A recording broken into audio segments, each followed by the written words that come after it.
അല്ലെങ്കിൽ ഈ പ്രേമത്തിന്റെ കാര്യമാണ് ഈ പരീക്കുട്ടിക്ക് ചൊറിച്ചില്ല.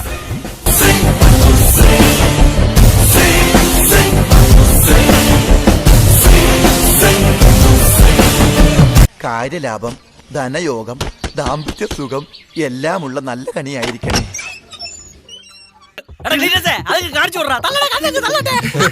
ദീപക് ജീവനൊടുക്കിയ സംഭവത്തിൽ അസ്വാഭാവിക മരണത്തിന് മെഡിക്കൽ കോളേജ് പോലീസ് കേസെടുത്തു.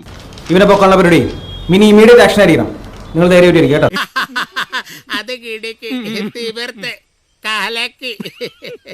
യുവതിയുടെ സമൂഹ മാധ്യമ പോസ്റ്റിലെ അവഹേളനമാണ് ആത്മഹത്യയ്ക്ക് കാരണമെന്ന പരാതിയിൽ പ്രത്യേക എഫ്ഐആറില്ല. ഇന്ന് ദീപകിന്റെ ബന്ധുക്കളുടെ മൊഴിയെടുക്കാൻ സാധ്യതയുണ്ട്.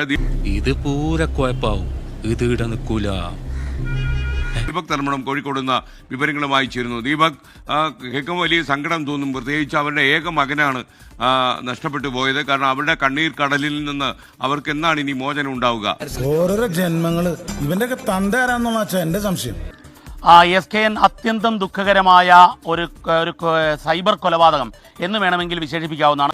100% ഞാൻ യോജിക്കുന്നു. ദീപക്കിനെ ഒരു വേട്ടയാടൽ നടക്കുന്നു. ആ വേട്ടയാടൽ താൻ ചെയ്യാത്ത ഒരു തെറ്റിന്റെ പേരിലാണ്. അതുകൊണ്ട് തന്നെ ഇതിൽ പ്രത്യേക FIR ഇട്ട് കേസെടുത്തുള്ള നടപടിയിലേക്ക് കടക്കണം. പോട്ടടാ, ചേട്ടന് പറയാൻ ഒരു ദുരന്തം കൂടിയായല്ലേ?